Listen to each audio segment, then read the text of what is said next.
I did it for no other reason than I believe that. That can't be possible. Bull. Can't be possible. Bull. You ran 2 years later for president. That can't be possible. You're a smart guy. I ran against That's him. the point. Never Trump Republican Joe Walsh was a guest on Patrick Bet-David's show to talk about why he's a never Trumper. So we're going to take a look at these clips of Joe Walsh on Patrick Bet-David's show. This really shows you how Weasley Patrick Bet-David is, if you didn't know this already. Let's get into this together. Now that you know who he is, Joe, great to have you on the podcast. It's an honor to be here with both you guys. Yeah, Seriously. it's great to have you on, man. And Tom. Yeah. Thank you very much. Now we know Tom knows one-liners from movies, and other specifically A Few Good Men. A Few Good Men. So, you know, for the audience that doesn't know, maybe, you know, give a little bit about your background on, you know, what you did, you ran, why you supported Trump, why you turned against him, and then why you supported Biden and where you are today. So it's a weird... Do I need to watch my language? Not at all. Joe, Zero. you've never watched your language. Why start today? You're 60 years old. Why start now? What a stupid question. It's a weird fucking journey that nobody else has been on. I got elected to Congress. I was the big Tea Party guy. I went there and I raised hell. I'm still a Tea Party guy.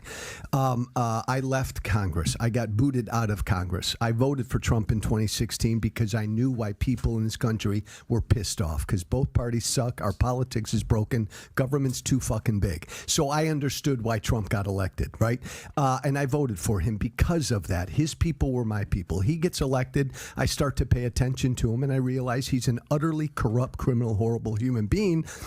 At the time, I'm on the radio when Trump gets elected, 200 stations all over the country. I'm on Fox News every day, and I begin to speak against Trump. And when you do that as a Republican back then, you're done. So within a couple years, I was done because I just said I couldn't support this. And then I dedicated myself to doing everything I can to defeat him. And I voted for a Democrat for the first time in my fucking life in 2020. Not because I like Biden. He's too old. I don't agree with his policies. But to me, Trump's a danger. So I'm a politically homeless, still conservative, who just can't stand where my former political party is right now. Do you regret voting for Biden? No. Gosh, no. Not at all. Yeah. You don't regret voting for Biden? Well, yeah, it was an easy vote because, and you may disagree with me, Patrick, but I consider Trump to be an existential threat. So if you're like me and you think that, you got to vote for the only person who can beat him, even if you don't like him. So let me ask you, what was the tipping point for you? What did Trump do for you to say, I don't like this guy, boom, I'm flipping? I screwed up in 2016 because I didn't pay attention to him. What do you mean you didn't pay attention? I didn't. How could you not pay attention to the guy? He sucked all the oxygen out of the room. You were paying attention. No. Maybe you chose not to pay attention? I chose not to. Okay. I didn't like him as a man, but I really didn't know that much about him. I never watched The Apprentice. But again, remember, I'm a big conservative voice. I'm on the radio all over the country. I can see he's going to win the Republican nomination. All my listeners are supporting him. I'm with my listeners in what we need. But I really didn't take him seriously. And by the way, that was a shitty job of mine. I should have. Once he got elected and I started to pay attention to him, and I realized that he lies every fucking time he opens his mouth.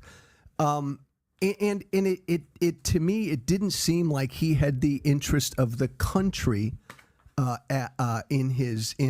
didn't care about the country. He only cared about him. The final straw was Helsinki, the summer of 2018, when Donald Trump stood in front of the fucking world and said, I'm with Putin. My own people can go jump. I went on the radio that night and I said, I'm going to do everything I can to make sure he's not reelected. And the minute that happened, I began to lose my radio show. So you said you weren't paying attention. Helsinki was the final straw. You said you weren't paying attention to him, but rolling up to the election, certainly you knew after he got because right before the election, the turning point for me realizing how serious it wasn't that he won the nomination. Yeah. What was the contrast, and it wasn't Fox, it was all networks, the contrast between the crowds that Hillary was pulling and the crowds that Trump was pulling. It was crazy. And at that point, my switch flipped in terms of my, not supporting or not supporting, but my switch flipped on my Vegas odds making side of my brain. They're like, wow, This guy could do it. I don't think he will. I think there's too much of a machine with Hillary, but he could do it because I was looking at voter enthusiasm. What was your turning point coming up to the election where you say, this might happen?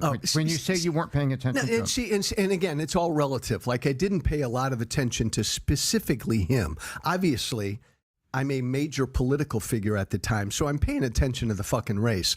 I knew at the first Republican debate that Trump was going to win the nomination. Credit where it's due. I wouldn't have even seen this clip if it weren't for Chris on Culture. Go subscribe to his channel if you haven't already. He doesn't miss.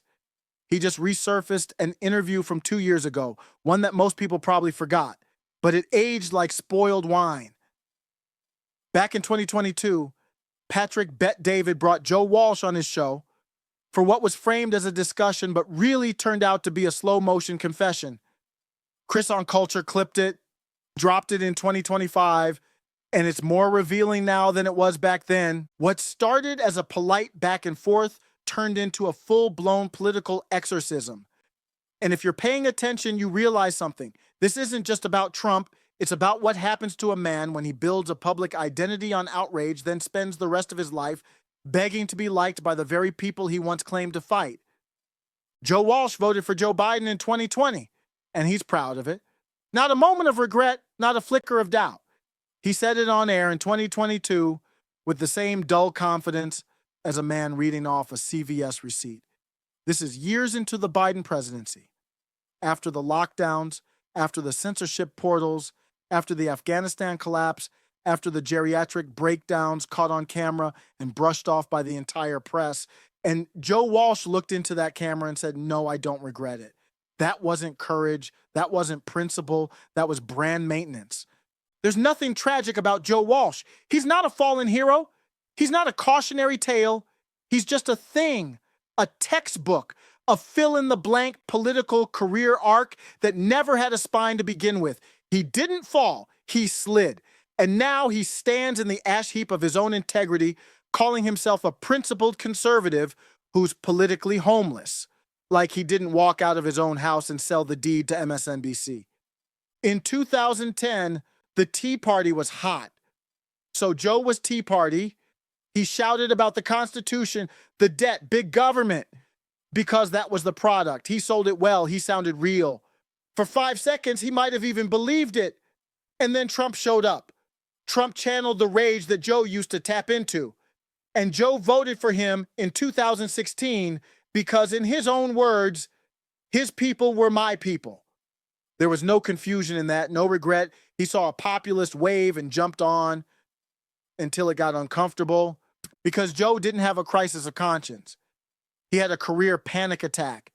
And the second he realized that criticizing Trump would get him a pat on the head from Morning Joe, he switched sides and started pretending it was moral clarity. Suddenly, Trump wasn't just loud or chaotic. He was an existential threat. To what? Joe never says. Not the Constitution, not the courts, not due process. Just danger, just corruption, just the kind of hollow language you use when you want to sound alarmed without pointing at anything real. And he doubles down on it.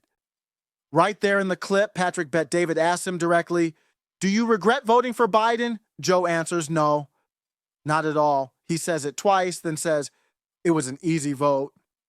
And then he actually tries to make it sound noble. "Not because I like Biden, he's too old. I don't agree with his policies, but Trump is a danger." That's not principle, that's posturing. That's the language of a man who wants to be told he's brave without having to risk anything.